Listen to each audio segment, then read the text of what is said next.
Hindi niya alam ang pagkakakilanlan. Hindi alam kung ano ang ginagawa sa bahaging iyon ng daanan. Ang tanging alam lamang niya, siya ay nagugutom. Ngunit nahihiyang humingi ng tulong dahil sa dungis ng kanyang kalagayan. Matapos kasing umalis ng dalaga sa poder ng kaibigan raw niya, ay simula noon hindi niya na alam kung saan siya pupunta. Ang lakas ng loob ang tanging kakampi niya. Pero hindi rin naman sa mundong puno ng hilahil at dusa ay puro masama ang mga tao. Dahil may mabuting loob na tumulong sa kanya sa kabila ng kanyang kalagayan. Kinupkop at pinakain siya ng isang may edad na matanda. Ito ang tumulong upang itakas siya sa madilim na gabi at puno ng panganib na kalye. Ngunit ang akala niyang maayos na siya ay hindi pa pala. Ipinasok siya ni Manang Baling sa trabaho. Isa itong katulong sa napakalaking mansyon na iyon sa dako ng Cavite. Tinanggap niya upang kahit papaano masuklian ang kabutihan ng matanda. Ngunit ang hindi alam ng dalaga ay isa palang walang puso ang amo nito, si Johan Luis Dalmasio. Mabagsik, nakakasindak, mapang-abuso, mapanakit at isang walang awang lalaki ang kanyang matatagpuan. Kabaliktaran sa ugali niyang mahinhin, mabait, mapagkumbaba at maawain. Paano kaya niya bababago ang ugali nito? Kaya ba ng dalagang baguhin ito? O pipiliin na lamang na umalis sa poder nito dahil sa isang gabing pag-angkin nito sa kanya? Ineng, halika at tulungan mo muna akong iayos ang pagkain ni Sir Johan. Tawag ni Manang Baling sa kanya habang nasa harap siya ng lababo. Agad namang tumalima ang dalaga at binuhat ang 2 plato na may lamang sari-saring ulam. Mag-iisang linggo na siya rito. Ngunit ngayon pa lang niya makikita ang sinasabi ni Manang Baling na amo daw nila. Si Manang Baling pala ang tumulong sa kanya noong palakad-lakad siya sa kalsada. Pauwi na ito galing palengke nang makasalubong siya.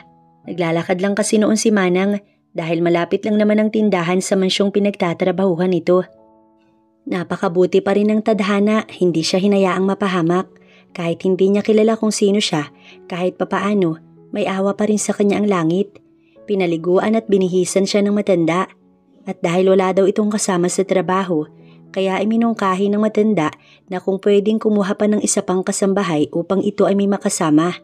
Ang sabi raw ng amo nito, bahala ito kaya siya na ang pinili ni Manang. Laking pasasalamat niya dahil hindi na siya mangangalakal ng basurahan upang maghanap ng makakain. Alam niyang hindi iyon maganda, pero wala naman siyang ibang mapagpipilian kundi ang mabuhay sa itinapon ng ibang tao. Nandito na po ba si Sir Manang? Tumango ito at tahimik na nagtrabaho. Ayusin mo na para makabalik na tayo sa kusina. Halata ang takot sa kilos nito na parang ayaw nitong maabutan sila doon sa dining area. Masyado siyang nag-iisip kung ano nga ba ang muka ng amo nilang si Sir Johan. Pangalan lamang ang alam niya dahil iyon lang naman ang sinabi ni Manang sa kanya. Hindi rin niya alam ang mukha nito dahil nilarawan ng lalaki, hindi man lang makikita kahit sa ang sulok ng mansyon. Baka sa itaas meron pero hindi pa siya nakakaakyat doon. Nakatoka kasi siya sa mga labahin at sa garden. Wala din daw kasing hardinero kaya siya rin maging sa pagdidilig at pagwawalis ng hardin. Malawak ang compound kaya minsan inaabot siya ng araw roon. Nang makarinig sila ng yabag, dali-dali na siyang itinulak ni Manang pabalik sa kusina. Nagtataka man pero sumunod pa rin. Wala nga pala siyang pangalan, Ining. Yun lang kasi ang tawag ni Manang Baling sa kanya. Yung kaibigan namang kumupkup sa kanya, hindi rin ito sinabi ang pangalan niya. Kaya nga umalis siya dahil kung kaibigan siya nito, dapat alam nito kung nasaan ang kanyang pamilya. Pero sa tuwing itatanong niya, hindi daw nito alam. Ni mga pangalan, hindi rin daw nito alam. Doon na siya nagduda, kaya siya umalis nang hindi man lang nagpapaalam. Huwag kang lalabas, dito ka lang muna ha. Bili ni Manang sa kanya. Itatanong pa sana niya kung bakit, pero nakaalis na ito at bumalik sa labas para siguro pagsilbihan ang kanilang amo. Ayon kay Manang, ay mag-isa na lang raw si Sir Johan. Wala na raw itong mga magulang dahil pumano na sa sakit ang ama nito at ang ina ay dahil sa stroke na hindi rin nagtagal at sumunod na rin sa asawa. Pareho lang pala sila, maging siya'y wala ring pamilya. Yun lang napakayaman nito samantalang siya.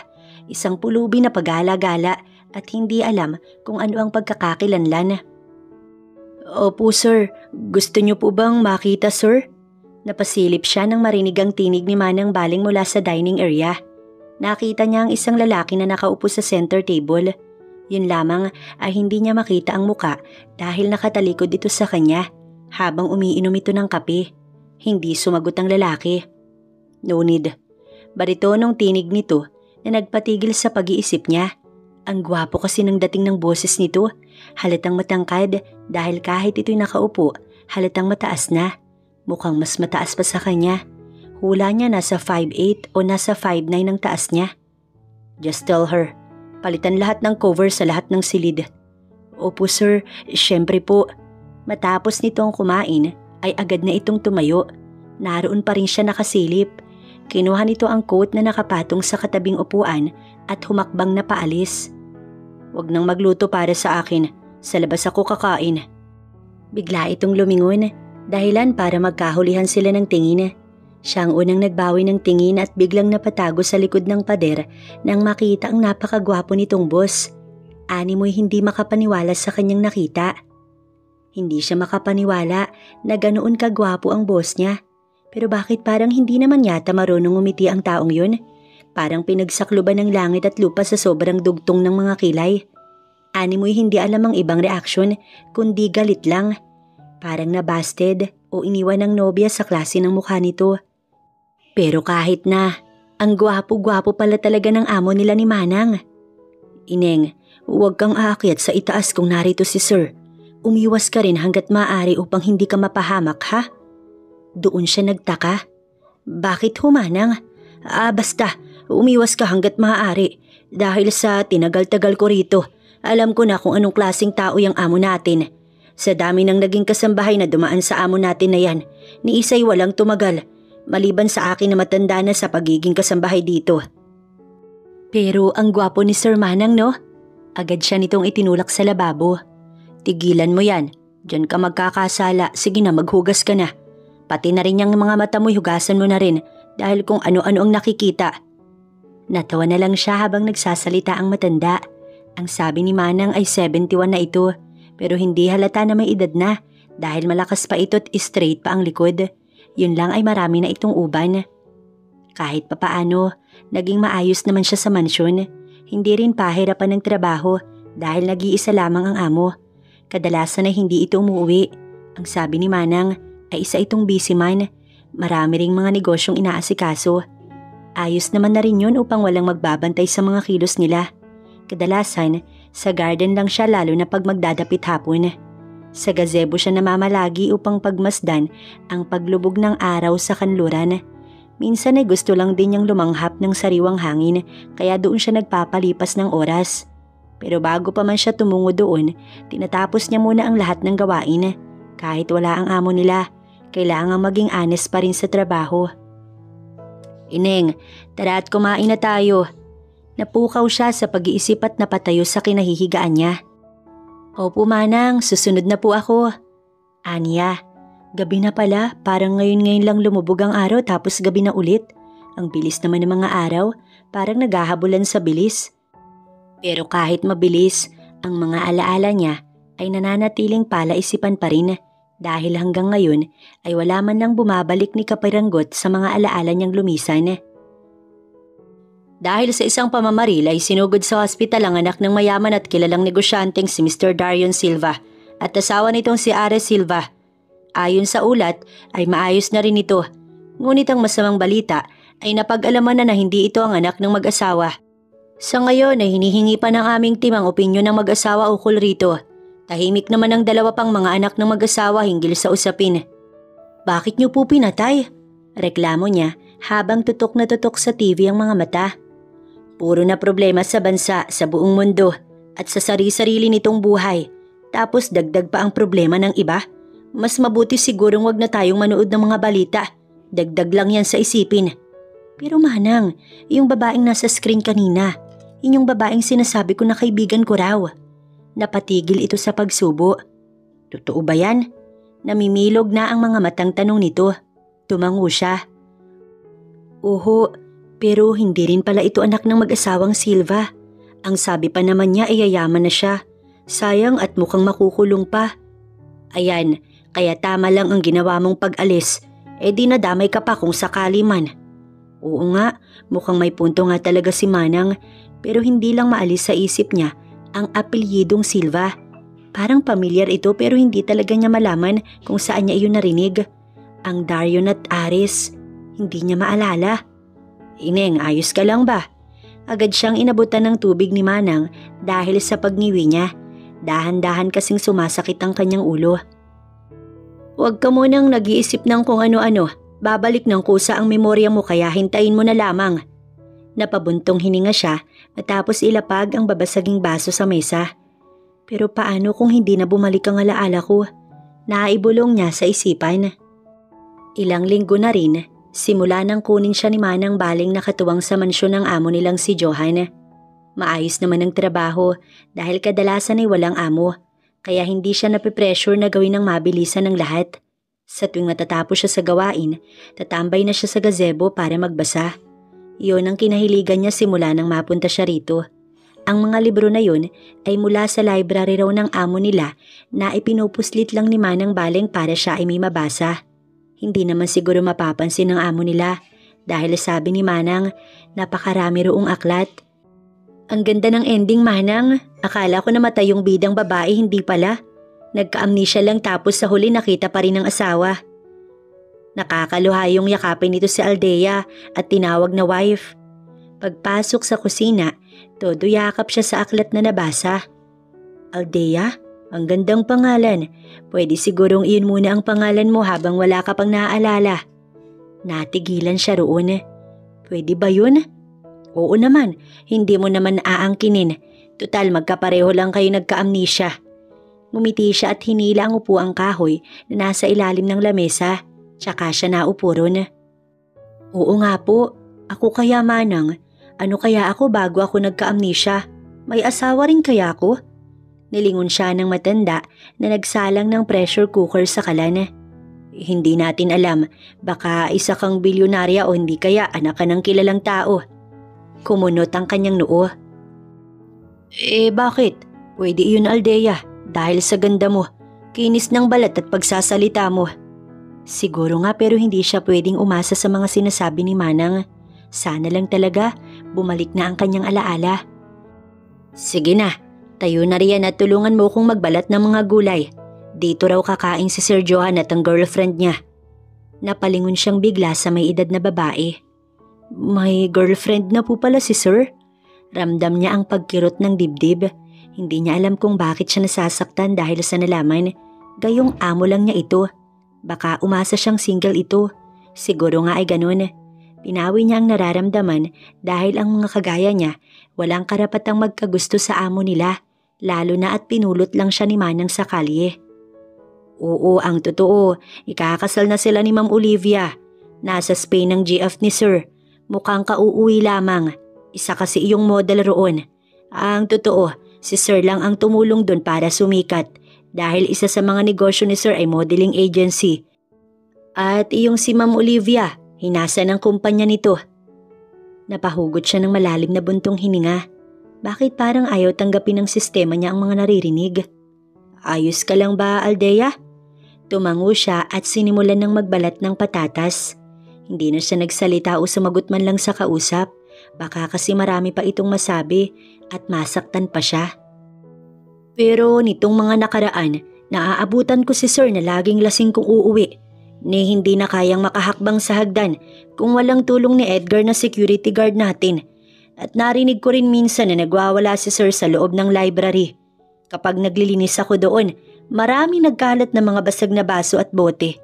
Sigurado akong nag-aaway sila ni Ma'am Olivia. Lumapit ito sa mesa kung nasaan siya. Kaya nga ayokong makita ka niya. Dahil baka sa'yo ibaling ni Sir ang galit at baka kung anong gawin sa'yo. Hindi mo kilala si Sir. Kaunting problema lang doon ay nagwawala na. Lalo pa kaya sa fiancé niya. Nakinig na lang siya sa mga kwento ni Manang at nagpatuloy sa pagtulong sa matanda. Marami ang niluto nito at lahat iyon ay masasarap. Ipinaayos din ito sa kanya ang dining set upang maging romantic ang hapunan ng amo. Isang pungpong ng red roses ang pinitas niya sa hardin at inilagay iyon sa vase. Dakong 7:00 na nang mula sa labas ng mansyon, Makarinig siya ng ugong ng kotse. Parang gusto niya itong salubungin, pero sa isipang may fiancé na ito, nagtago na lang siya sa kusina. Si Manang na ang nagbukas ng pinto para sa amo at sa kasama nito. Nakahanda na po ang hapunan. Rinig niyang wika ng may edad na babae. Nang marinig niya ang yabag ng mga paa, nagtago siya sa gilid ng pader sa kusina at sumilip. Ang ganda ng babae, hapit na hapit ang suot nitong above the knee na dress. Ang sexy at ang kinis. Mahaba ang buhok na ash blonde. Magkapareho sila ng kulay ng buhok at haba nun. Ipinaghila ito ng upuan ng kanyang amo. "Thank you, babe." Mahinhing wika nito. Pinasadahan niya ang amo na nasa tapat na upuan lang din ng babae pumwesto. Ang gwapo nito, bagay na bagay ang dalawa. Habang kumakain, ay si Manang ang nagsiserve sa mga kailangan ng mga ito, habang siya ay kontento na lang sa pagsilip at babalik din sa pag-upo. "No, I'm sorry Johan, pero hindi pa ako mag-aasawa. You know that, right?" Natigilan siya nang magtaas ng boses ang babae. Tumayo siya para sumilip. "But why? Dahil ba sa direktor na yon, Olivia?" Nayo ko ang babae. "I'm sorry, pero gusto ko maabot muna ang pangarap ko bago ko magpakasal sa'yo." Sa lakas ng tinig ng babae, ay biglang itinapon ni Johan ang singsing na hawak. Gumulong iyon patungo sa kusina. Hindi siya gumalaw, tanging mata lang ang sumusunod sa pabilog na singsing. "Naabot mo na. Ano pa bang kailangan mo? Kayang-kaya kitang bigyan ng magandang buhay kung yun ang gusto mo." "Ayan, kaya ayoko magpakasal dahil sa ganyang ugali mo. Mayabang ka, mapangmataas at parang hindi na kita kayang abutin." Tumayo ang babae. Kaagad na umalis si Manang doon at patakbong bumalik ng kusina. "This is over. Ayoko na. Magpakasal kang mag-isa mo." Tsaka ito tinalikuran ng babae. "Tandaan mo, huwag kang babalik sa akin kapag lumagapak ka, Olivia, dahil hinding-hindi na kita tutulungan." Mariin siyang napapikit nang sunod-sunod na lumipad ang mga pinggan at kubyerto sa sahig dahil sa malakas na paghawi ng kanyang amo. Biglang napabalikwas siya ng bangon dahil sa narinig na kung ano mula sa labas ng kanyang silid. Mukhang sa kusina galing o di kaya'y sa dining area ng mansyon. Hindi naman malakas pero narinig pa rin niya iyon sa kabila ng pagkakatulog. Mababaw pa lang kasi ang tulog niya kahit mag-aalas 2 na ng madaling araw. Paano siya makakatulog kung ang dami niyang iniisip tungkol sa kung sino siya at tungkol sa nangyari sa dinner ng amo niya kanina? Bumangon siya at binuksan ang ilaw. Kung ganito ay mukhang malabo na siyang makakatulog ulit. Tama nga, 2:30 na ng madaling araw nang masulyapan ng alarm clock sa gilid ng kanyang higaan. Sinilip niya si Manang sa kabilang kama malapit sa may bintana. Tulog na tulog na. Mabuti pa si Manang at nagagawang makatulog ng mahimbing. Baliktad pa nga yata. Dapat ang matatanda ang nahihirapang makatulog. Sa lagay nila ni Manang Baling, siya itong hindi halos makatulog sa gabi.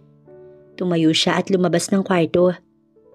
Pinatay niya ang ilaw upang hindi magising si Manang Baling sa liwanag na nagmumula roon. Isinara rin niya ang pinto bago tumalikod. Panay pa ang hikab niya habang patungo sa kusina. Ang silid nila ay karugtong lamang ng kusina. May maliit na pasilyong daanan patungo roon. May ilaw sa pasilyong dinadaanan niya kaya hindi siya nahihirapan. Sinadya iyon upang kung sakali mang iihi ay hindi mahihirapan. Nasa labas pa kasi ng kwarto nila ni Manang ang CR. Suot ng dalaga ang ternong pajama na binili niya kahapon sa tindahan. 180 ang pares, ayos na yun. Kahit paunti-unti nagkakagamit siya sa sariling pera. Diretso na siya patungo sa kusina at nagbukas ng fridge. Kumuha ng tubig at nagsalin ng tubig sa baso. Nawala na ang antok niya. Ilang sandali pa ay agad na ibaba ng dalaga ang basong hawak at pitsyel nang muli siyang makarinig ng kaluskos. Mula iyon sa living room, animoy bagay na natumba sa sahig. Muli ay nakarinig na naman siya ng ingay. Ungol na nanggagaling ulit roon. Matapang siyang tumayo sa daanan na nag-uugnay sa kusina at dining. Mula roon ay makikita kung sino ang nasa may pintuan. Pero hindi lahat makikita dahil sa pader na nagiging sagabal para makita ang kabuuan ng living room hanggang hagdan pataas.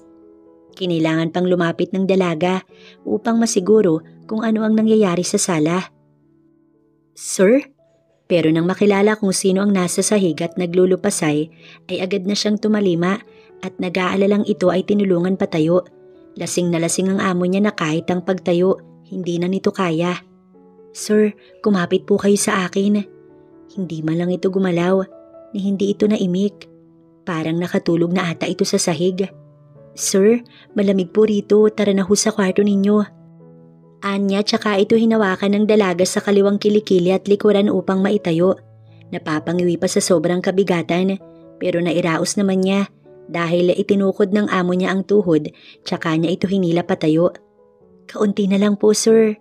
Pilit niyang usal. Hirap man dahil halos doble ang laki ng katawan nito sa kanya, pero pilit niyang kinakaya. Amoy na amoy niya ang alak sa tuwing ito ay hihinga. Ang tapang ng amoy, lalo na sa tuwing maghahalo ang kulo nito sa amoy ng alak na sumakop sa buo nitong kasuotan. Sa wakas, nakatapak na sila sa sahig sa second floor. Inalalayan pa rin niya ito hanggang sa maipasok niya sa silid ng lalaki. Pagod na pagod niyang ibinagsak ang lantang binata sa mismong kama nito. Hindi pa niya naiaayos ang pagkakahiga, kaya kinailangan pang hilahin na magkabilang binti upang mailagay na rin sa kama. Siya pa ang naghubad ng sapatos at medyas. Dahil sa kalasingan ay parang wala na ito sa wisyo. Napalunok siya ng sunod-sunod nang makita ang ayos ni Johan. Nakahilata ito at nakadipa sa ibabaw ng kama. Iyaan boton sana niya ang suot nitong polo, ngunit nagdadalawang isip naman siya. Siguro ay ayos na ang ganito. Bulong niya sa kanyang isipan, tsaka ito kinumutan. Tutal at matanda na ito para gawin ang nararapat para may masmasan, kaya kinumutan niya na lamang ito at akma na sanang tatalikod nang bigla na lamang may humuklit sa braso niya. Sa gulat niya, hindi niya na naigalaw ang mga paa. Kasabay nun ay ang malakas na paghila nito patalikod, dahilan para mahiga siya sa mismong ibabaw ng lalaki. Ang likurang bahagi ay sumakto pa sa bandang ibaba nito. Parang bigla siyang natakot nang may kung anong gumalaw sa ilalim ng suot nito. "Sir, bitiwan niyo ho ako. Kailangan ko na hong..." "You can't do this to me, Olivia. Hindi ka pwedeng makipaghiwalay. Matapos kitang iahon sa putikan, iiwan mo na lang ako. Hindi ako papayag." Sa bilis ng galaw nito, ngayon ay napaibabawan na siya ng binata at ang mga mata nito ay tila galit na galit. Takot na takot siya na kahit ang magsalita, hindi niya na nagawa pa. Akin ka lang." "Sir, wag po. Hindi ako si Ma'am Olivia." Sunod-sunod ang hiyaw niya kasabay ng pag-agos ng mga luha niya, nang punitin nito ng walang kahirap-hirap ang kanyang mga sagabal. "Akin ka lang. Ako lang ang pwedeng umangkin sa'yo, tandaan mo yan." Pilit siyang nagpupumiglas. Pilit ibinabangon ng sarili. Ngunit sa bawat galaw niya ay ibabalik lamang siya nito. Sunod-sunod ang pagsigaw at pagmamakaawa habang ginagawa ng lalaki ang bagay na iyon sa kanya. "You're mine." Bulong nito sa kanya bago siya siniil ng marahas at mapangahas na halik. Walang humpay ang pag-agos ng kanyang mga luha habang isa-isang dinadampot ang nagkalat na mga kasuotan. Punit ang blouse niya at hindi na rin magamit. Hindi rin makapaglakad ng matino dahil sa sakit ng balakang at ng kanyang pagitan. Ramdam niya na parang pinupunit iyon sa tuwing iyahakbang niya ang mga paa. Wala na si Johan sa tabi niya nang magising siya kinabukasan. Siya na lamang ang natira at mga pasa niya sa katawan gawa ng mararahas na paghalik nito sa kanya. Sobra-sobra ang ginawa nito sa kanya na kahit na sino hindi aatiming isipin man lang. Namamagana ang mga mata niya sa pag-iyak. Simula nang magising siya, hindi na siya naawat sa pag-iyak at paghagulgol. Sana pala, hindi na siya sumama kay Manang Baling sa lugar na to. Napakalaking pagsisisi kung bakit siya narito, kung bakit nagising pa siya kagabi, at kung bakit tinulungan pa niya itong makaakyat. Ang masaklap ay iniisip nito na siya si Olivia. Inangkin siya sa katauhan ng ex nito. Inangkin siya dahil iniwan ito ng nobya. Inangkin siya sa pag-aakalang ganti iyon sa pag-iwan sa binata ng nobya. Pero hindi siya ang babaeng tinutukoy nito. Hindi siya ang nang iwan na rito. Bakit niya iyon nararanasan? Bakit siya nakaranas ng ganoong klaseng pananakit? Sobrang sakit. Napakasakit na siya ang kailangang mag-suffer ng mga bagay na ganito dahil lamang inisip ni Johan na siya ang ex nito. Aldea, Ineng, Diyos ko, Ineng, anong nangyari sa'yo? Lumabas lang siya sa silid ng kanilang amo at agad na bumungad si Manang. Nagulat ito at ang gulat ay biglang napalitan ng awa nang makitang ang katawan niya ay nikatiting na saplot ay wala. Para ano pa titatago niya iyon? Manang, naibulalas niya bago napayakap at humagulgol sa bisig ng matanda. Sobrang pagkahabag ang nakita niya sa matanda. Inahakay siya nito patungo sa isang silid roon at kumuha ng tuwalya para ipangtapi sa katawan niya. Wala pa ring humpay ang pag-iyak niya. Walang katapusan. Buong araw siyang hindi lumabas ng silid nila ni Manang. Naroon lang sa may bintana nakatanaw sa labas kung saan makikita ang garden. Ang ganda ng mga bulaklak. Nanlalabo na naman ang paningin niya dahil sa mga luhang nagbabadyang tumulo. Wala bang katapusan? Buong araw na siyang umiiyak pero sa tuwing sasagi sa isip niya ang nangyari kagabi, parang gusto na lang niyang mamatay. Para matapos na ang lahat ng to. Hindi rin siya kumain, walang gana at hindi rin naman siya nagugutom. Parang hindi siya nakakaramdam noon. Siguro, nasapawan ng lungkot ang lahat. Tinitigan niya ang mga braso. Naroon pa rin ang bakas ng pagkakahawak sa kanya ni Johan kagabi. Maputi siya, kaya bakat na bakat ang mga kamay nito roon. Sino ba siya? Pwede bang bumalik na lang ang kanyang mga alaala para makauwi na siya sa pamilya? At makahingi siya kahit yakap man lang nila kung meron man siyang mga magulang. Maya-maya ay umalis na siya sa bintana. Lumapit siya sa drawer sa gilid ng kanyang kama. May mga tableta roon, paracetamol na nakalagay sa botelyang puti. Wala pa iyong bawas dahil hindi niya pa iyon nagagamit. Walang alinlangan niyang binuksan ng bote. Ilang sandali niyang pinagmasdan ng mga gamot sa loob nun. Sa harap niya ay tray na hindi malang nababawasan ng kanin at ulam. May tubig at prutas. Kinuha niya ang isang basong tubig at naglagay ng gamot sa kaliwang palad na aabot siguro sa 15 piraso. Mukhang ito na ang sagot sa lahat ng paghihirap niya. Magagamot na ng paracetamol na nasa kamay niya. Pasensya na, hindi ko na kaya. Naibulong niya bago ibinuka ang bibig at sabay-sabay na ininom ang gamot. Sinamahan niya ng tubig upang mabilis matunaw sa loob ng kanyang katawan. Isang inom pa sana ng mga gamot na nasa 10 ang bilang nang biglang bumukas ang pintuan. Aldea! Diyos ko! Aldea, Ineng, Diyos ko! Anong ginagawa mo? Tulong! Aldea! Sir! Unti-unti na yatang natutunaw sa loob niya ang mga gamot kaya dahan-dahan na siyang nawawala ng malay. Manang, tawagin si Ben, yung sasakyan. Narinig pa niya ang hiyaw ni Manang at nakita pa niya ang mukha ni Johan bago siya nawalan ng malay. Ayela anak, Ayela. Bigla siyang napamulat ng mga mata nang mula sa kung saan may malamyos na tinig siyang narinig. Parang pamilyar iyon sa kanya, ngunit hindi niya matandaan kung saan at kailan nga ba niya narinig ang tinig ng isang babaeng iyon. Hindi rin niya alam kung sino si Ayela. Ang ganda naman ng pangalan na yun. Bago siya tuluyang naupo, inilibot muna niya ang paningin niya. Mukhang nasa isang silid siya ng hospital. Paano siya napunta rito? Dahil huling naaalala niya na sa kwarto siya nila ni Manang. Agad naalala ng dalaga ang nangyari. Oo nga pala, nagtangka siyang patayin ng sarili pero mukhang hindi siya nagtagumpay. Thank you, Doc. Walang anuman, Mr. Dalmasio. Agad niyang ibinalik sa pagkakapikit ang mga mata nang mula sa kakabukas na pintuan ay may pumasok mula roon. Sinilip niyang saglit bago muling ipinikit ang mga mata. Si Johan na amo niya at ang nakaputing lalaki ay doktor kung hindi siya nagkakamali. Narinig niya ang paglapat ng pintuan. Mukhang umalis na ang doktor. Maya-maya ay naramdaman niya ang papalapit na yabag ng mga paa patungo sa kanya. Tiniis niyang pumikit at magkunyaring wala pa ring malay. Hanggat maaari, ayaw niya itong makita dahil para siyang nagkaroon ng matinding takot sa taong ito dahil sa nangyari kagabi. Naroon pa rin ang bakas ng mga ginawa nito sa kanya. Bakas na hindi niya alam kung kailan maghihilom o maghihilom pa nga ba dahil sa pambababoy nito sa kanya. Yes, I'm here at the hospital. What's wrong? Kayo na muna ang bahala. Mas kailangan ako ng fiancé ko ngayon. Nagitla siya sa narinig. Iniisip pa rin ba nitong siya si Olivia? Lasing pa rin kaya ang taong ito magpahanggang ngayon? Ano bang kahibangan ng mga pinagsasasabi nito?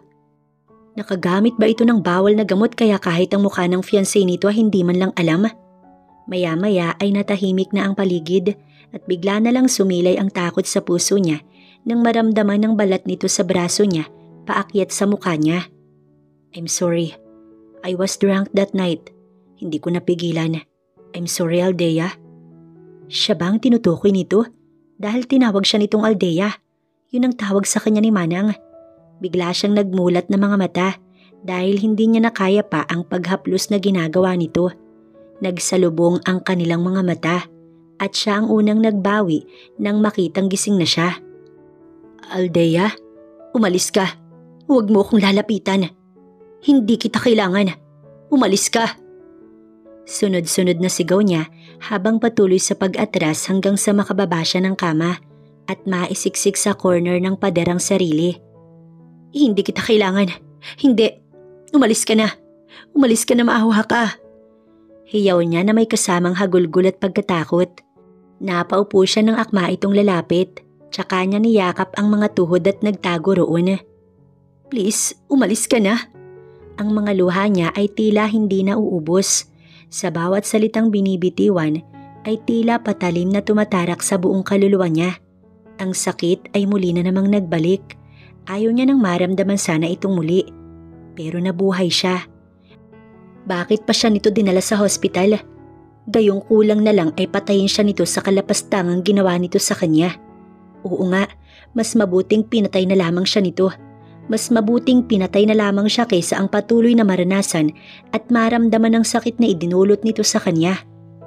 Calm down please. Tatawag ako ng... Aldea, Ineng? Hindi siya tumingin roon pero kilala niya ang boses na iyon. Si Manang. Sir, ako na po muna rito. Lumabas na po muna kayo para kumalma po si Aldea, sir. Hindi niya narinig ang sagot ng lalaki. Pero nang maramdaman ang pagsarado ng pintuan, dahan-dahan niyang itinaas ang ulo. Si Manang Baling ang nabungaran niya sa kanyang harapan. Pumantay ito at inakay siya pabalik sa kama. Tahan na, ako lang ito, si Manang Baling mo. Malumanay nitong usal, pero nang bumukas ang pintuan ay takot ang muling pumuno sa buo niyang pagkatao. Tumayo siya at tumakbo palabas ron. Walang pakialam kahit masagi niya ang kakapasok na doktor at si Johan. Hindi na paghandaan ng mga ito ang ginawa niya, kaya't malaya siyang nakatakbo palabas ng silid patungo sa pasilyo ng hospital. Ayaw niya nang magtagal pa rito o kahit ang makita si Johan. Nais niyang lumayo, makatakas at matapos na ang lahat ng ito. Wala siyang balak na magpagaling. Gusto na nga niyang mamatay, kaya bakit siya narito? Ouch!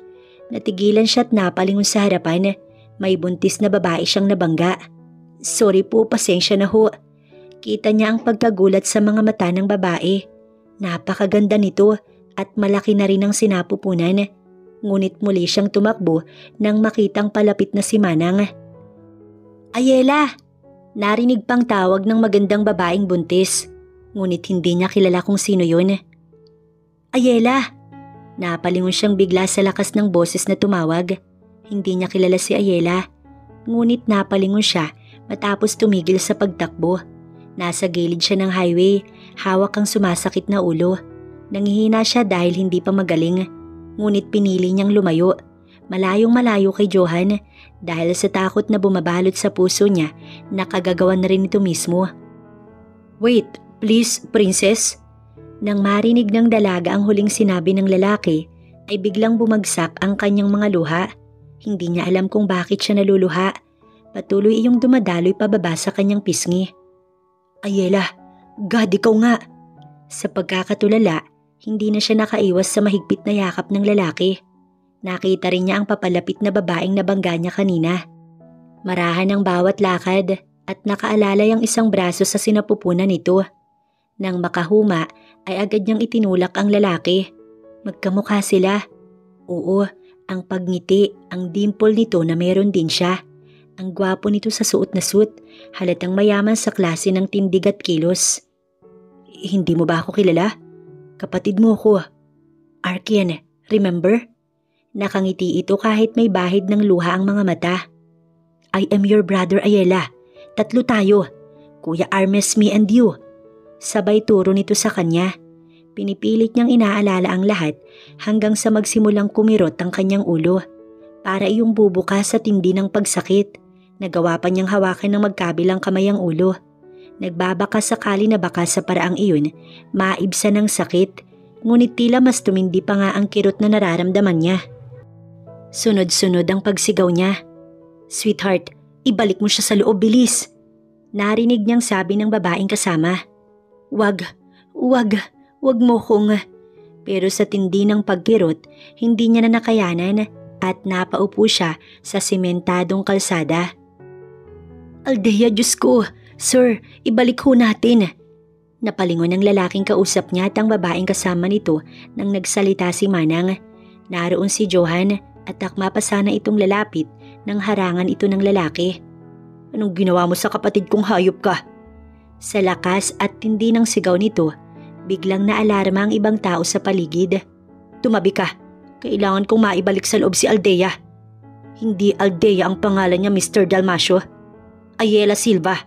Ayala ang pangalan niya. Nagkasukatan ng titigan at lakas ng boses, ngunit ni isa ay walang nagpapatinag. Mas lumala ang pananakit ng kanyang ulo. Muli siyang napasigaw. Tama na.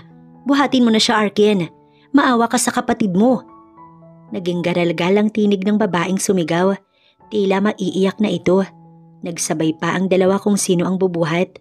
Ngunit mas nanaig si Arkin dahil itinulak nito si Johan. Get lost. Ako nang bahala sa kapatid ko. Mariing bigkas nito bago siya binuhat. Sir, hayaan niyo na po muna. Hirap na si Aldea. Baka mapano siya. Nangihinaman, ngunit naririnig pa rin niya ang bangayan at ang pag-awat ni Manang. Natigil lang iyon nang unti-unti siyang nawalan ng ulirat dahil hindi na kinaya ang pananakit ng ulo. Narinig pa niya ang boses ni Arkin, ngunit tila lantang gulay na siya at hindi na kayang magmulat ng mga mata. Paano napunta si Ayala sa hayop na yun, Arkin? I don't know, pero sa nakikita mo ngayon, hindi naging maganda ang nangyari sa kapatid natin, kuya. Magbabayad siya. Stop it, Armes. Magpasalamat na lang tayo't nakita natin ang kapatid ninyo. No, ma'am. Hindi pwedeng ganito na lang ang lahat. Hahayaan nyo? Tignan nyo ang sitwasyon ng kapatid ko. Napukaw siya sa mga usaping iyon. Dahan-dahan niyang iminulat ang mga mata upang alamin kung sino ang maiingay sa kabila ng kanyang pagkakatulog. Saktong nagmulat siya ng mata nang mabungarang nakatitig ang lahat sa kanya. God, anak ko! Kasabay ng hagulgol nito habang nakasubsob ito sa gilid ng kanyang kama. Ma'am, nagulat ang lahat at napalitan ng ngiti ang labi ng mga naroon nang marinig ang sinabi niya. Naaalala mo na ba kami, anak? Marahang wika ng kanyang mami. Tumango siya dahilan para sunod-sunod na lumapit ang kanyang mga kuya, ina at daddy niya sa kanya. Sa higpit na mga yakap ng mga ito, halatang na-miss siya ng sobra. Hindi niya alam kung paano iyon nangyari. Nagising na lamang siya na kilala niya na ang lahat ng nakapaligid sa kanya. Thank you, God. Salamat ng marami at ibinalik mo ang bunso namin. Panay pa rin ang yakap ng mami Ares niya sa kanya, habang ang ama niya nakaupo lang sa gilid ng kama at halatang umiiyak. Ayaw lang ipakita dahil sa mabilis na pagpalis ng mga luha sa tuwing ito ay tutulo. Finally, ikaw na ba yan o hindi? Dahil nakakapagod maghanap sa'yo. Ngumiti siya. Ang kuya Armes niya. May bigote na ito na noon ay wala. Halatang matured na. Sigurado na ba ang ikaw yan, bunso? Nakurot niya ang braso ng kuya Arkian niya at napahiyaw naman ito sa sakit. Ikaw na nga yan. Sa lakas ng tawanan ay parang walang nangyari. Animoy normal na ang lahat kahit maraming taon nang lumipas bago siya nakita at tuluyang nagkaalala ulit. Natigil lamang nang may kumatok sa pintuan. Si Arkin ang nagbukas at nang makita niya kung sino ang nasa labas, bigla na lamang siyang naluha at napayuko upang itago ang takot sa puso. Si Johan iyon. "What are you doing here?" Agad na humarang ang dalawa niyang kuya. Nakayakap ang mami niya sa daddy niya na kalmadong nakaupo sa stool sa gilid ng kanyang kama. "That's enough, boys." Lumingon ng dalawa. "No, Dad. Gusto naming malaman kung anong ginawa ng hayop na to sa kapatid namin." Seryosong usal ng panganay. "Can I talk to Aldea, Ayela?" Pagtatama nito, nilingon siya ng dalawang mga kapatid. Pinahid niya ang mga luha kasabay ng pag-iling. "Hindi, kaya umalis ka na." Ani Arken. Nang tumalikod si Johan ay tsaka siya nagtaas ng tingin at tila nangihinayang na pinagmasdan ito habang papalayo ang lalaki. Nagsisisi ba siya? Hindi, hayop ito kaya bakit siya magsisisi? 4 na araw ang itinagal ni Ayela sa hospital bago siya lubusang nakarecover at nakalabas. Diretso na siya sa mansyon nila sa Quezon City. Ilang taon na rin ang nakalipas bago niya nasilayang muli ang kinalakhang lugar. "Welcome home, princess." Sa lakas ng hiyawan at pagbati ay napuno ang buong pasilyo sa boses ng mga ito. Nahiya tuloy siya. Hindi na siya princess at ayaw niya nang tawagin ng ganun. Hindi na kasi siya teenager o bata para tawagin ng ganun. "Halika anak, kumain na tayo. Nagpahanda ako ng mga paborito mo." Inakay siya ng mami niya patungo sa dining. Habang patungo roon, may mga bata nang naglalaro at naghahabulan. Ang tagal na ba niyang nawala? Ang dami na kasing ipinagbago. Simula sa Kuya Armes niya na may 3 ng anak. Si Argus, ang huling naaalala niya na unang pamangkin niya bago siya nawala. Binata na ito, 9 na taon na kasi. Ang kapatid nitong si Arabel na 5 taon na at bunsong si Aileen na 4 na taong gulang na raw. Ang ganda at gwapo ng mga anak ng ate at Kuya Armes niya. Halatang ang saya-saya ng mga ito at halatang in love sa isa't isa ang mag-asawa. Nakakainggit sila. Si Ate Desiree at Kuya Arken naman niya magkakaanak pa lang sa twins na mga ito. Ayon sa dalawa ay pareho daw lalaki ang magiging anak. Excited na siyang madagdagan pa ang mga pamangkin. "Tita, welcome home po." Ngumiti siya at ginulo ang buhok ni Argus. "Tita naman." Natawa na lang ang daddy nito. Ayaw pala ng bata na ginugulo ang buhok nito. Kaya naman pala grabe ang busangot bago siya tinalikuran. "Sorry big boy." Sigaw niya. Nag-peace sign ito kahit hindi siya nito nilingon. Ang cute naman talaga ng mga pamangkin niya. Isang salo-salo kasama ng lahat ng bahagi ng pamilya ang ginanap ng araw na iyon. Kahit may kanya-kanya ng mga pamilya ang mga kapatid niya, patuloy pa rin ang mga ito sa pagdalaw sa ama at ina nila every weekend. Lalo na raw noong mga panahong hindi pa siya nakikita upang kahit daw papaano ay naaaliw ang mga magulang nila sa apo ng kanyang mga kapatid. Sobrang saya niya dahil nakabalik na siya sa pamilya. Ngunit may puwang pa rin sa puso niya ang hindi kontento. Hindi niya alam kung ano yun at kung bakit ganun. Pinilit ni Ayelang iwaksi sa isip ang lahat ng mga nangyari sa kanya. Ngunit hindi rin ganun kadaling kalimutan, lalo na at buong pagkatao niya ang nadamay. Si Mr. Vergil Diosdado ang may kagagawa ng pagkakidnap niya. Ngunit nakatakas siya. Yun nga lang ay nahulog siya sa isang matarik na talampas. Tumama ang ulo sa bato o kung anumang matigas na bagay, kaya nawalan siya ng alaala. Doon na siya nagsimulang maglakad ng maglakad hanggang sa nakasalubong niya si Dinah at Christoph. Pakilala ng mga ito ay kaibigan siya ng mga ito bago siya nawalan ng alaala. Matagal din siyang namalagi sa pudar ng mga ito. Ilang buwan din bago siya umalis. Kaya pala gano'n na lang ang pag-iingat nito sa kanya dahil inako nito ang buhay na dapat ay para sa kanya. Pero hanggat maaari, ayaw na muna niyang mag-isip dahil bago pa lang siyang nakalabas sa hospital. Hindi rin nagtanong ang mga magulang at mga kapatid niya. Siguro ay hinihintay ng mga ito na makarecover na talaga siya bago simulan ng lahat. Mag-iisang buwan na simula nang umuwi si Ayela. Lunas ngayon kaya't wala ang mga pamangkin at ang kanyang mga kuya. May sarili-sarili na rin kasing buhay-buhay ang mga ito. "Ma'am Ayela," napukaw siya sa pag-iisip tsaka tumayo sa kama. Kanina pa siya gising. Nasanay kasi siya noon sa mansyon ni Johan na maaga pa'y gising na. Good morning manang." Nagyuko ito ng ulo. "Good morning po. Breakfast na daw po sabi po ng mami niyo." "Sige ho, susunod na ako." Nang tumalikod ang kasambahay, bumalik siya sa silid niya at may kinuha. Ang pack ng dried mangoes na may bawas. Kanina niya pa iyon kinakain habang nasa teres at nag-aabang ng pagsikat ng araw. Ang dami ng laman pero nangangalahati niya na iyon. Habang pababa, panay ang kanyang subo. Animoy sarap na sarap sa kinakain. "Good morning, Mom, Dad," bati niya at isa-isang hinalikan ng ama at ina sa mga noo ng mga ito. Hindi umimik ang mga ito, maging ang mga kasambahay sa kanya rin ang nakatingin. Tumaas ang kanyang kilay. "Bakit?" "What's that, Ayela?" Turo sa kanyang hawak. "This?" Itinaas niya iyon. "Nothing," aniya tsaka naghila ng upuan. "No, hindi yan nating anak. Dried mangoes yan at ang aga-aga pa. Hindi ba sumasakit ng tiyan mo?" "No, ang sarap po, Ma'am. Try it." Tumayo siya at sinubuan ng kanyang mami. Ngunit napapikit ito at pinunasan ng table napkin ng dila. "Ang asim, anak!" Hiyaw pa nito. "Hindi naman, Mami. Ang tamis kaya." Doon na nagkatinginan ng kanyang mga magulang. "Why?" Ngunit isang makahulugang titig lang ang ipinukol ng ama niya sa kanya. Ayaw maniwala ni Ayela na buntis siya. Hindi siya naniniwala sa mga magulang niya. Nais niya pa ring isipin na wala iyong katotohanan sa kabila ng mga pagbabago sa katawan niya. Alam niyang nagbabago dahil ramdam niya yun. At isa pa, isang buwan na ring simula nang hindi siya dalawin ng menstruation.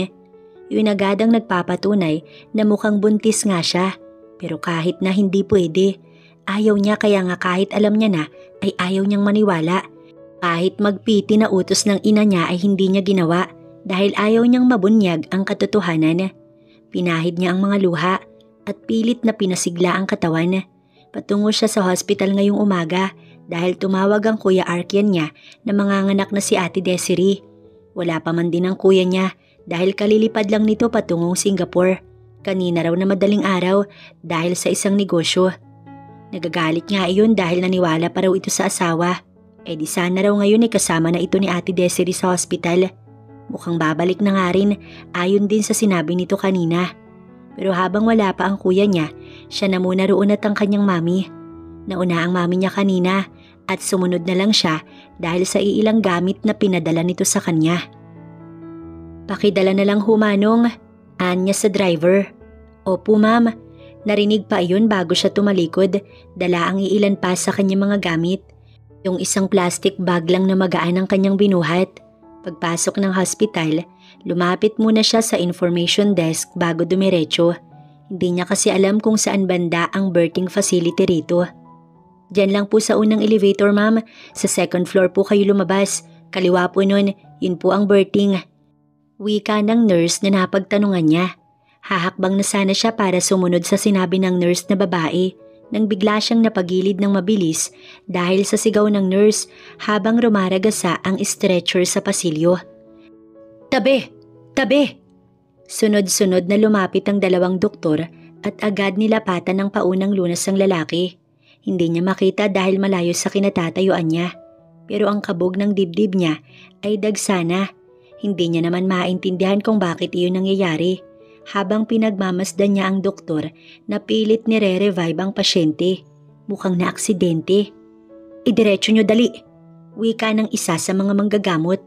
Biglang dumaan sa harapan niya ang stretcher. At gano'n na lang ang gulat ni Ayela nang mapagsino ang taong nakahiga sa umaandar na stretcher.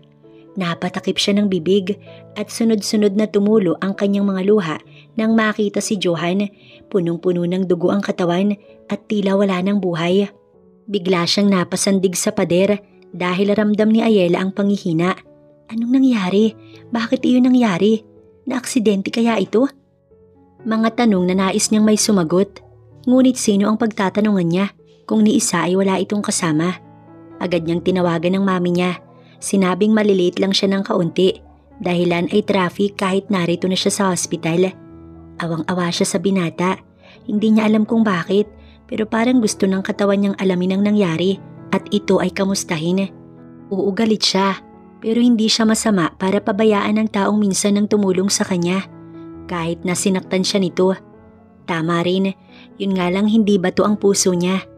Maawain at napakabuting puso ni Ayela. Mabilis lang siyang maawa sa iba. Tumigil ang stretcher sa ER, kaya doon din siya natigil at naghintay. Hihintay niya makalabas ang doktor. Alam niyang matatagalan kaya dinala muna niya ang mga gamit sa mami at ate Desiree niya bago bumalik sa ER. Nagtanong pa ang kanyang ina, ngunit hindi siya sumagot. Tsaka na kung may balita na.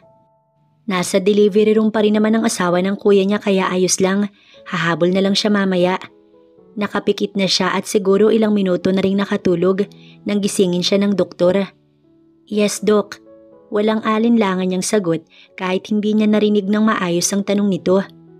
Mrs., under observation po ang asawa ninyo. Napakurap-kurap siya at nagtanong sa isip kung ano ba ang tanong ng doktor na sinagot niya ng yes. Mukhang nagkamali yata siya. Bakit po? Anong nangyari sa asawa ko? Anya na lamang para hindi ito magduda. Sa lakas ng pagkakasalpok ng kotse niya, nagkaroon ng fracture ang kaliwang balikat. Malaki rin ang sugat sa noo nito na dahilan ng pagdurugo noon. Hindi naman napano ang bungo, ngunit ang kaliwang kidney ng mister mo ay naapektuhan, dahilan para operahan yon. Sa ngayon na hindi pa namin pwedeng sabihin na maayos na siya, dahil hanggat hindi nagigising ang pasyente, nanganganib pa rin ito. Umasa tayo na within 48 hours ay magising siya dahil kung hindi, makukoma ang asawa mo. Nagitla na lamang siya dahil sa narinig. Hindi niya ito inaasahan at mas hindi niya inaasahan ang mga luhang sumilay sa kanyang mga mata at umagos pababa sa kanyang pisngi. Umiiyak siya dahil kay Johan. Nakatayo siya sa gilid ng kama ni Johan at patuloy sa pag-agos ang mga luha. 3 araw na ang lumipas at hindi ito nagising sa itinakdang oras ng doktor. Ngayon ay nasa stage of coma na ang binata. Tahimik ang pag-iyak na iyon. Animoy ayaw niyang magising ang taong natutulog. Pinunasan niya ang umaagos na luha at inayos ang tumikwas na kumot. Sa dami ng mga nakakabit kay Johan ay talagang nakakadurog ng puso habang pinagmamasdan niya ito. Ayon kay Manang Baling na kausap niya kahapon, lasing na lasing daw si Johan nang umalis sa mansyon. Halos hindi na nga raw makapaglakad ng maayos. Kaya raw umalis dahil gusto siyang puntahan at humingi ng tawad sa lahat ng ginawa nito sa kanya. Nagawa pa nga raw umiyak sa gitna ng kalasingan at patuloy na isinisigaw ang kanyang pangalan. Hindi alam ni Manang kung bakit gano'n na lang ang amo, pero sa mga narinig niya kay Manang ay parang nanlambot ang kanyang puso. Pinigilan raw ni Manang at ng gwardya ngunit hindi ito nagpaawat. Nabalitaan na lang daw ni Manang na nasa hospital na si Johan at naghihingalo. Hindi niya alam kung kailan ito magigising, pero sana hindi magtagal ang pagkakatulog ng lalaki. Sinabi ni Ayela sa mama niya ang tungkol kay Johan, ngunit wala siyang inamin tungkol sa pananamantala nito. Iba ang sinabi niya sa totoong nangyari. Hindi niya alam kung bakit, pero ayaw niyang kamuhian ito ng pamilya. Oo, galit ang dad, mom at ang mga kuya niya. Hindi dahil sa ginawa nito, kundi sa pangaalipin lang ni Johan sa kanya. Sumaglit lang siya rito, baka kasi makita siya ng kung sino. Hanggat maaari, ayaw niyang makita siya ni Olivia. Nakita niya kasi ito kahapon rito nang papasok na sana siya. Ayaw niyang may makaalam na dumadalaw siya sa binata. Hanggat maaari, siya lang at si Manang ang makakaalam ng mga ito. Saan ka galing, anak? Pagpasok niya ng private room na silid ni Desiree, ay ang mom niya agad ang nagtanong. Sa labas lang ma, nagpahangin. Bukas ay lalabas na ang mag-iina. Ang gagwapo ng kambal na kanyang pamangkin. Mana sa'yo kuya. Pag-iiba niya ng usapan, ngumisi si Kuya Arken na buhat ang isa sa kambal. Ako pa ba? Pagyayabang nito. Anak, nagpa-check up ka na ba? Nakalimutan niya. Yun pala ang dahilan kaya siya lumabas kanina. Ha? Opo mama. Normal naman daw po at... You're lying, Ayela Marie Silva. Natigilan siya at napatingin ang mag-asawa sa kanya. Tinitigan niya ang mom niya. Nagdugtong bigla ang kilay nito. Fine, hindi po. Anya, tsaka naupo sa stall na bakante. Sumunod ka sa akin, Ayela. Tumayo ang mom niya at lumapit sa pintuan. Tamad siyang tumayo at sumunod sa ina. Sinusundan lang siya ng tingin ng kuya at ate niya habang isinasara ang pintuan ng silid na yun. Sinabi niya ang totoo at hindi makapaniwala ang kanyang ina.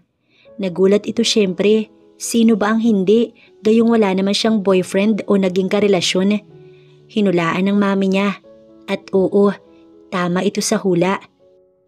Si Johan, mahal ka ba niya? Nayuko siya. Hindi niya alam, wala siyang alam. Pero siya oo, hindi niya alam kung anong nangyari. Pero alam niyang mahal niya ang binata. Nalaman lang niya noong nakita niyang nasa critical ito. Pero inalipin ka niya anak. Galit din ang mga kuya at dad mo sa lalaking yun. Ma'am, ako po ang nakaranas nun at hindi sila. Ako nga nagpapatawad na siyang nakaranas ng mga yun. Sila pa kaya na wala namang alam sa mga nangyayari. At ma, nasa coma si Johan. Narito din po siya sa hospital at hindi ko po alam kung kailan siya magigising. Doon pa lang po napagbayaran niya na ang mga nagawa niya sa akin. Kaya please, hayaan niyo na lang po yung tao. Dahil lang taong kinaiinisan niyo, nakaratay at hindi alam kung kailan magigising. Hindi nakaimik ang mami niya. Naluha siya dahil sa awa sa binata. Yakap siya ng ina kaya't napahagulgol na lamang siya. Tahan na, aayusin natin ang lahat anak. I'm sorry. Alo nito sa kanya, hindi na siya sumagot, tanging hikbi na lang ang tanging nagawa niya. Nang sumunod na araw, nakalabas ng hospital ang asawa ng kuya niya at ang mga bibi ng mga ito. Sobrang saya ng mag-asawa, kahit siya man ay ganun din. Walang sinabi ang mami niya. Sa Sunday na lang daw kapag magkasama ang buong mag-anak. Nagpaiwan siya sa hospital kaya nagtaka ang kanyang kuya. Kaya to the rescue naman ang kanyang mami. May dadalawin lang nakakilala anak. Isa pa matanda na yung kapatid mo. At nahuli na rin naman ninyo si Diosdado kaya siguro naman safe na ang kapatid mo. Fine, pero tatawag ka every now and then. Imomonitor kita, okay? Tumango siya. Hindi niya masisisi ang kuya niya. Dahil sa tagal ba namang nawala siya at ito ang mas pinakanahirapan sa paghahanap sa kanya. Nang makaalis sa mga ito, bumalik siya sa loob ng hospital. Ngunit nang papasok na siya sa loob ng silid ni Johan, natigilan siyang bigla. Please babe, I'm sorry. Magpapakasal na ako sa'yo. Gumising ka na please. I can't live without you. Kasabay ng sunod-sunod na hikbi nito habang nakasubsob sa dibdib ni Johan. Animoy pinupunit ang puso niya ng dahan-dahan. Wala siyang ibang nagawa kundi ang maluha at tumalikod na lamang ng tahimik. Habang nakaratay si Johan, patuloy naman sa paglaki ang sinapupunan niya. 4 na buwan ng matuling lumipas at sa bawat araw na nagdaraan, mas kinailangan niya ang kalinga ng lalaki, lalo na sa mga nais niyang kainin at kung ano ang gusto niyang gawin. Arkian, ikaw naman dito pwede ba? Inis na tumalikod si Kuya Armes niya. Paano ba naman at pinapakuhanan niya ng buto ang dragon fruit at ayaw niya iyong ipagawa sa iba kundi sa Kuya Armes niya lamang. Kuya! Nakaupo siya sa sofa. No way, ang hirap-hirap ng pinapagawa mo. Uuwi na ako. Hinahanap na ako ng mga bata. Pagsisinungaling nito, ayaw lang talaga nitong gawin ang ipinapagawa niya. Alam na ng pamilya niya ang tungkol sa ama ng kanyang baby. Noong una, halos magwala ang mga ito. Pero nang umiyak na siya, natigil din agad. Alam niya naman na mahal siya ng mga ito, kaya ganoon na lang ang reaksyon ng kanyang pamilya. Pero kung siya nagpapatawad, ang mga kapatid pa kaya niya? Araw-araw siya kung dumalo sa hospital. Itataon lang na umalis na o wala pa si Olivia. Siya ang nagdadala ng mga fresh na bulaklak. Binabasahan niya ito ng mga libro na ayon sa doktor ay nakakabuti sa pasyente. Habang tumatagal ay mas nangangayayat ang katawan ni Johan. Uuwi na rin ako. May aasikasuhin pa ako sa kaso ni Mr. Verhil. Alam niya na hindi yun totoo kaya siya ay napabusangot. Hindi niyo na ako mahal? Ganyan na kayo sa akin? Sana pala hindi na ako bumalik. Fine, eto na at kukuhanan na nga ng buto, manahimik ka na. Ani Arkian at Armes na pilit ang pagsunod.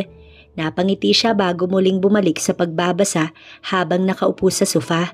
Kaya halos hindi niya ramdam ang sobrang kalungkutan kahit wala si Johan at nasa koma pa ito dahil narito ang kanyang mga kuya. Sir, gising ka na. Diyos ko, Sir, Diyos ko, gising ka na nga. Halos magtatatalon sa galaksiman ng baling ng umagang iyon nang pumasok siya sa silid. Nakita niyang dahan-dahang umupo si Johan. Agad niyang tinawagan ng doktor at sinunod niyang tawagan ay si Ayela. Tiyak matutuwa ang babae dahil gising na si Sir Johan. Babe? Pero matapos kontakin si Ayela, bumungad naman si Olivia. Gulat na gulat ito at hindi napigilang yakapin ng lalaki. Olivia? Nangihina nitong usal. Yes, ako to babe, si Olivia. Gising ka na, thanks God. Napatingin ng doktor. Animoy nagtataka ang muka dahil alam kasi nito kung sino ang laging narito sa hospital, ang naglilinis sa amo niya, ang nagbabasa ng mga aklat at kung ano-ano pang paraan para ito ay gumising. Kamusta ang fiancé ko, Doc? Ayos na ba si Johan? Please say something, Doc. Halos pumulupot ito sa katawan ng lalaki habang nagsasalita. About that, Miss, normal na ang heartbeat ng pasyente pero kailangan ng another na pagsusuri para masigurong normal na ang lahat, pati ang natitirang kidney ng pasyente. Ngumiti si Olivia. Did you hear that, babe? Magiging maayos ka na finally. Halata niya na kahit ang saya-saya ng babae, yun pa rin ang reaksyon ng amo niyang walang pagbabago. Panay rin ang libot ng tingin nito na parang may hinahanap. Ikaw ba ang nagbabasa ng mga books na to? Turo sa mga aklat sa gilid ng kama. Nag-aalangang sumagot ang babae. Of course, ako nga, sino pa ba? Naikuyom ni Manang ang kamao dahil wala naman itong ginagawa. Papasok at lalabas lang ng ilang minuto. Samantalang si Ayela halos dito na matulog sa hospital para lang makasama ang kanyang amo. Sinungaling na babae. Nagpaalam na ang doktor matapos masuri si Johan. Babe, gusto mo bang kumain? Ibibili kita. What do you want? Tell me para bumalik agad ang lakas mo't makapagpakasal na tayo. Yun ang gusto mo, di ba? Napayakap ito sa lalaki. Ngunit itinulak siya ni Johan. Nagulat si Manang Baling. Hindi ka buntis? Wait, what? Ano bang sinasabi mo, babe? Of course not. Why? May problema ba? Lumapit pa rin ito kahit itinulak na siya ng binata. Sinungaling. Singhal nito. Ha? Ano bang nangyayari? Ano ba yung sinasabi mo, Johan? Nakalimutan mo na ba ako na fiancé mo? Pilit nitong niyayakap ang lalaki. Nagawa pa nitong halikan ng binata. Sakto lang din na bumukas ang pinto at iniluwanon si Ayela. Nakita ng dalaga ang nangyari. Napalingon na mga ito sa kanya. Para siyang nawalan ng lakas nang makita ang nangyari. Ano ba, Johan? Ayela, wait. Ngunit kahit mahina pa si Johan, nagawa pa rin itong naitulak si Olivia at hinabol ang dalaga na papalayo sa bahaging iyon. Agad nitong pinasadahan ng tiyan niya. Ikaw ang... Johan, anong ibig sabihin nito? At sino ka? Umalis ka na, Olivia. Kailanman hindi na matutuloy ang kasal. Ikaw ang kusang umayaw, alam mo yun. Na hindi ito lumingon sa babae at sa kanya lamang ang tingin ng binata. No, please, Johan. I'm sorry, please. Bumalik ka na sa akin. Ngunit iwinak silang nito ang kamay ng babae. Hindi ako papayag. Dahil ba sa babaeng yan kaya ako umaayaw? Nagpabuntis siya sa'yo para agawin kanya sa akin. Duro nito sa kanya. Walang yakang babae ka. Akin lang si Johan. Napigilan ng binata ang paglapit nito. Pero dahil mahina pa, kaya't mabilis lang itong naitulak ni Olivia. Tsaka na paatras. Hahablutin na sana ni Olivia ang buhok niya nang biglang may kumasang baril at naitutok iyon sa ulo ng babae. Try it. Wika ng Kuya Arken niya, hawak ang kalibre 45 baril. Napaatras ito. Alis. Dahan-dahang umatras ang babae. Now! Bigla itong kumaripas nang sumigaw ang kanyang kuya. Thank you, kuya. Ngumiti ito bago lumapit kay Johan. Always remember this. Oras na sinaktan mo ang kapatid ko, alam mo na kung saan ka dediretso, Johan. Banta nito. Hindi na nito hinintay ang sagot ng lalaki at tumalikod dahil alam ni Arken na nangihina na si Johan dahil nakahawak na ito sa pader bilang suporta. Pangako, hinding-hindi na mauulit ang noon. Wika nito ng mahina. Narinig niya iyon kaya napangiti siya. Are you okay, honey? Ngumiti si Ayela. Okay lang, medyo mahirap lang humiga. Agad itong tumayo at nilagyan ng una ng gilid ng tiyan niya. Ang sweet naman ng rootless na ito. 5 buwan na ang tiyan niya kahapon at excited na silang makita ang baby number 1 nila. Ang sabi ni Johan ay magpakasal na sila. Nakapag-propose na nga ito sa mansyon mismo ng mga Silva. Ngunit siya ang umayaw dahil hindi na raw siya maganda at ang taba-taba na rin niya. Isa pa ay hindi na rin niya maibibigay ang honeymoon na nais nito dahil buntis siya.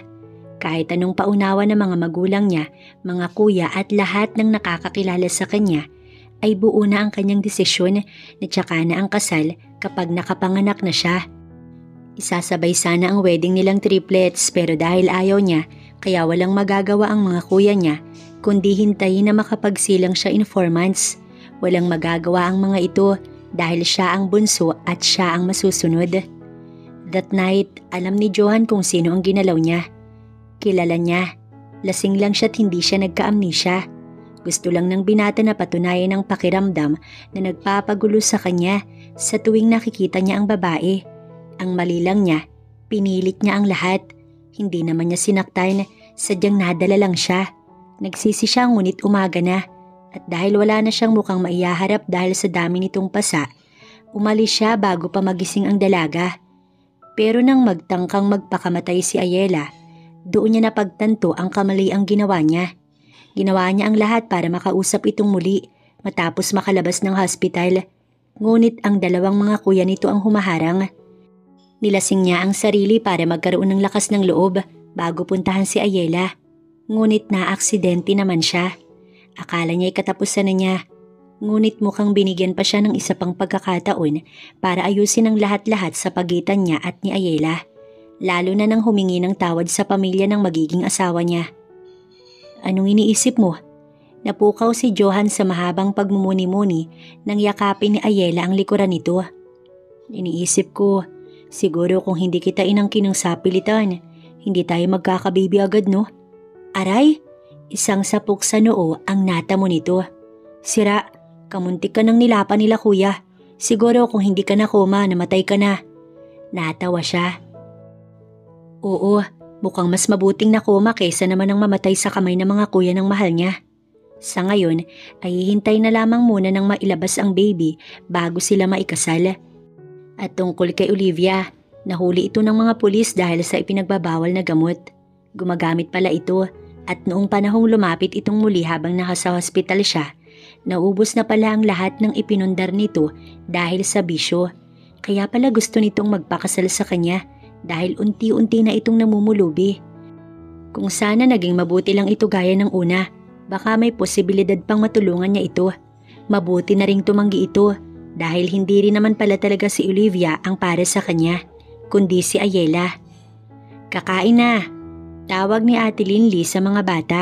Katabi nito si Ate Desiree at siya ay nakaupo naman dahil kanina pa siyang nag-aayos ng mesa para sa lunch ng pamilya. Ang mami at daddy niya nasa harap ng ihawan, naglalandian kahit mga gurang na. Ang sweet pa rin ng mga ito. Mami, si Kuya Argus, tinapunan ako ng spider. Ani Arabel sa pangalawa sa tatlong mga anak ng Kuya Armes at Ate Linley niya. Argus, stop that. Nakangiti itong lumapit. Mami, I have a secret to tell. Si Kuya Argus may crush sa school. Hey, your mouth Arabel, stop it. Tsaka ito hinabol ang kapatid. Mommy, help! Natatawa na lang siya habang pinapanood ang mga pamangkin. Dumadami na ang mga Silva family. Ailey, sweetie, what's that ha? Lumapit ang bata at may dalang caterpillar. Ay, itapon mo yan anak. Napahalakhak na lang ang asawa nito, dahilan para batuhin ni Ate Linley ng tsinelas. Ang saya naman ng pamilyang ito. Si Kuya Arken ay abala sa pagpapatulog sa kambal habang nasa kribang mga ito sa gazebo. Ang ingay naman. Anito nang magising ang isa sa twins. Kung ganito kasaya ang may mga anak, mas dadamihan niya ang kanya. Kamusta ang baby? Lumapit si Johan. Ito ang nag-ayos sa mga ulam sa loob ng mansyon. Ayos lang kami. Ngumiti ito at isang mabilis na halik sa labi ang iginawad nito. Gusto ko ring magkaroon ng ganitong pamilya, honey, kasama ka. Bulong nito. Ako rin. Hindi pa ako nasasabi. Kumunot ang noo niya. Ano naman yun? I love you. Araw-araw mo kaya yung sinasabi. Natawa pa siya. Ang pamilya Silva ay kumpleto na. Wala nang panganib na nakaabang dahil naipakulong na ang sangkot sa pagkawala ni Ayela. Hindi na nadamay si Desiree dahil ang pamilya mismo nito ang tumistigo at nagsabi kay Arken na tinakot lang ang asawa nito upang gawin ang pagpatay sa lalaki na hindi naman nangyari. Tungkol naman kay Dinah, nasa kulungan na ito kasama si Mr. Diosdado at si Olivia.